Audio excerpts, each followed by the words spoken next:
You don't owe any hospital system any loyalty. If there's anything that you take from this video, it's okay to feel stupid. You're a new grad nurse. If you have the gut feeling that you're being picked on at your place of work,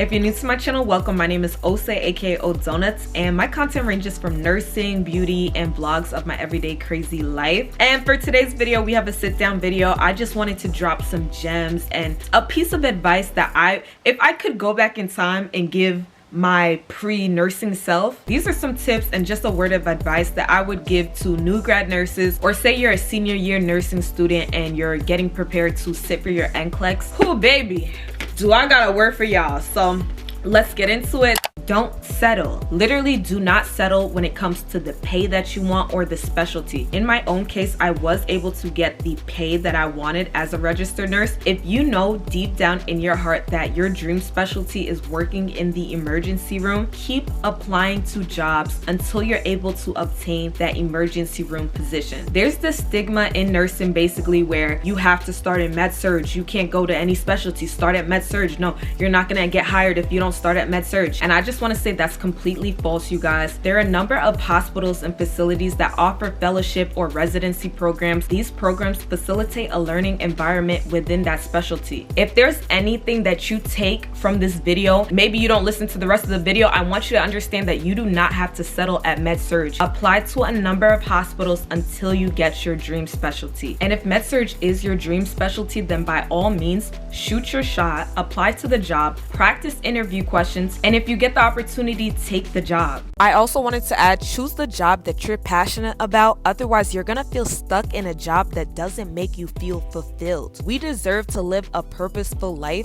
and part of that is by working a job that's fueling our heart. Tip number 2, leave a toxic work environment and don't ignore the red flags. If your facility is constantly short-staffed, management doesn't listen, and you're never given the resources you need within that hospital system, you need to leave. Do not ignore the red flags, y'all. I'm talking to myself too. Sometimes there's a reason why the turnover rate is so high and that unit is not retaining nurses. You do not want to be placed in a dangerous situation where your license is constantly at risk because you're placed in an unsafe work environment. And sometimes the job is nice and you do have resources, but your coworkers are super toxic or management is super toxic. Sucks to say, but sometimes when someone genuinely does not like you, they will want to see you fail. I got a comment on my TikTok the other day that a nurse, basically like one of her unit bullies, tried to falsely report her license. This is somebody's livelihood. This is how someone feeds their kids.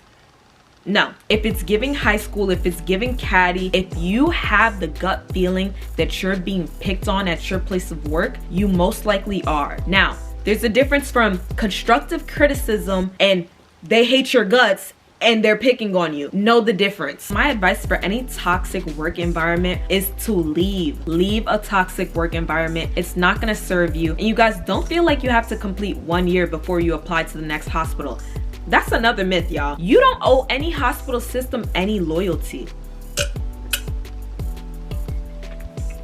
Clock it. Tip number 3, when you're starting out, I want you to understand that it's okay to feel stupid. Give yourself can we clap for you for a second?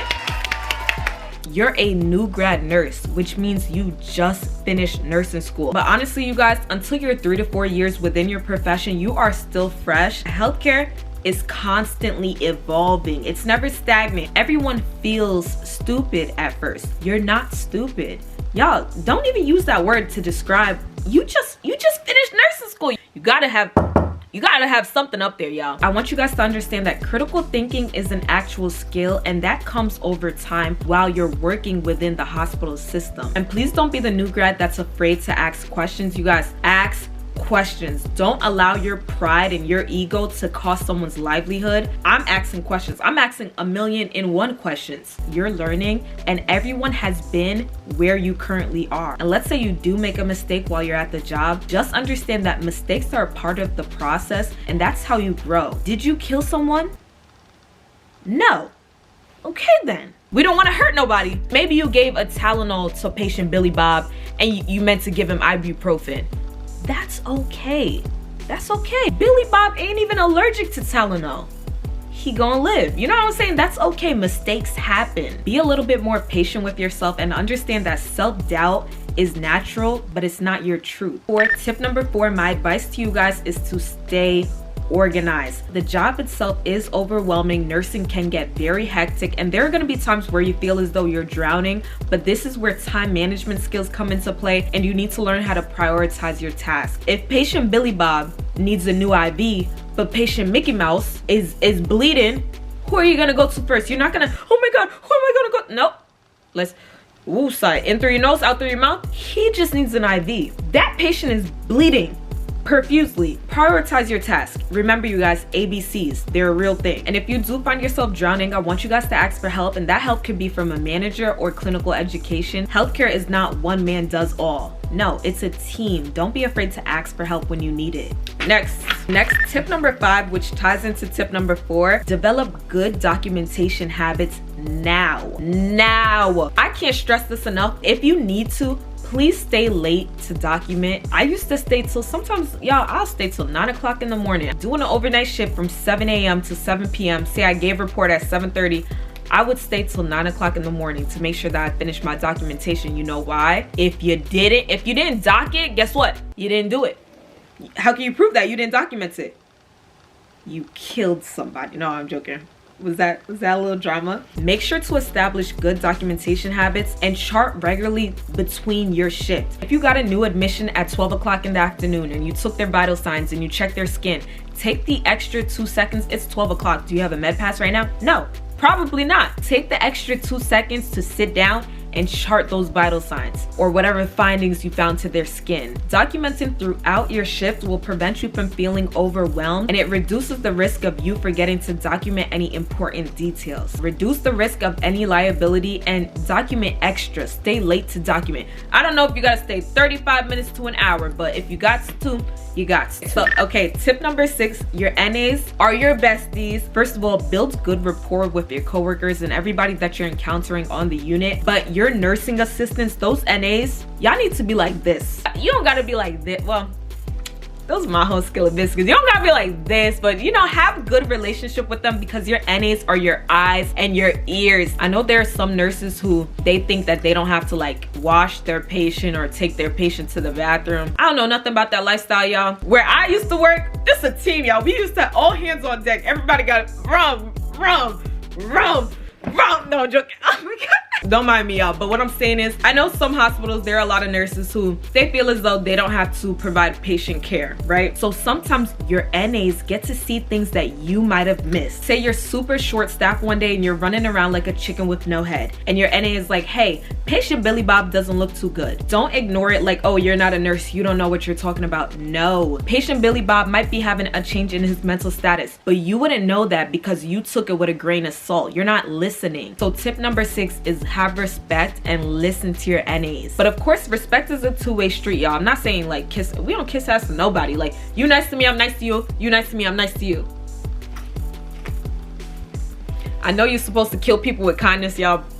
That's a tip for myself. I'm working on that. Tip number 7, learn to communicate effectively and don't be afraid to ask questions. When it comes to someone's livelihood, you're not bothering anybody. This is for my introverts or someone who's super shy and timid. Grandma Mickey Mouse is dying and you're telling me you're too scared to call the doctor?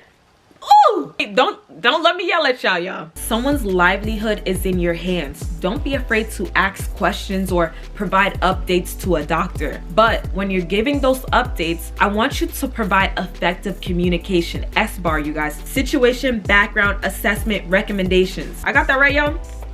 Let me see how I got that right. I got that right.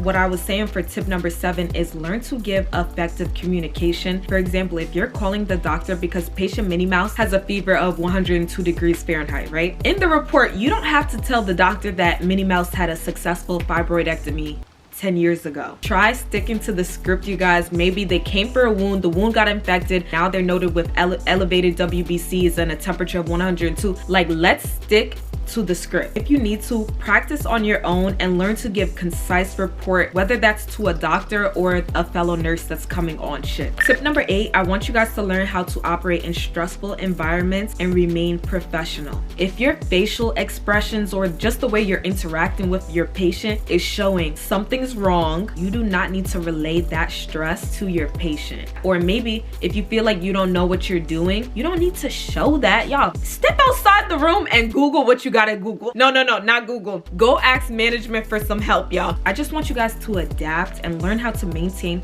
professionalism when in these high, tense, stressful situations. When you remain calm, you're better able to clearly think and prioritize the next set of actions that you need to take within a stressful environment. Tip number 9, I want you guys to implement taking breaks, practicing self-care, and setting firm boundaries when it comes to the job. If something happens to you at the job where you're no longer able to practice and use your license, the hospital will simply replace you. There's no reward for running yourself dry and burning yourself out. Make sure to use your PTO and don't be afraid to call out sick. You don't need to wait until you're on your deathbed to call out sick. If you have a cold, if you only got 2 hours of sleep, you can call out sick. You don't want to go into the job not feeling like your best self, because if you make a mistake, they're not gonna blame it on the lack of sleep that you got before coming into work. No, they're going to come for you. They don't care that you're having problems outside of work. So make sure to take the time, pour into yourself, and give yourself some extra TLC whenever you need it. And oftentimes as a new grad nurse, you start the job and you think it's a taboo to call out.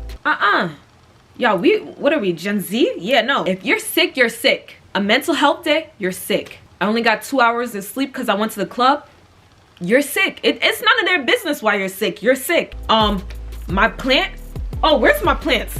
If my child, aka my plant, dies, I'm sick. I'm calling out sick. I need a mental health day. Like, y'all, I love Linder and PJ. My babies, they just wanted to say hi.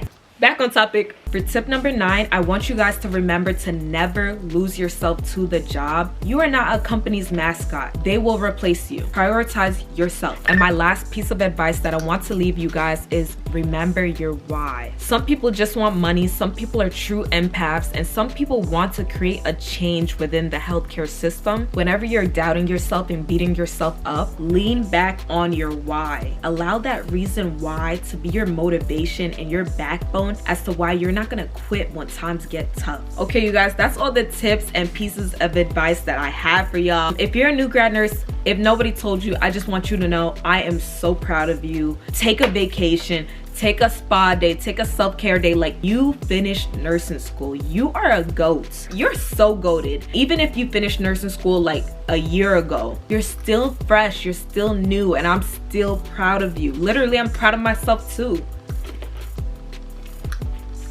Yeah, I love you guys. Don't forget to like, subscribe, and comment. And question of the day for today, because we always have to finish the videos with a question: what form of self-care do you do, big or small, whenever you're starting to feel burnt out? As always, I'll go first. What's one thing I do when I'm feeling burnt out? I like to look pretty. I be going to work. Sometimes I start to look really rough when I'm going to work, or like I stop doing my nails, I stop doing my lashes, I won't do my hair because I have back-to-back shifts. So one thing that I like to do is just get myself together. Like, I like to look presentable. Do you like to sleep in later and get an extra hour of sleep? Do you like to meditate? Small, I like to make myself look presentable. But big, I'll go on a vacation. If I'm starting to feel burnt out from the job, I need a vacation ASAP, no Rocky. I love you guys. Don't forget to like, subscribe, and comment. Make sure to answer the question of the day. Let's chit chat, let's talk. I'll see you in the next video.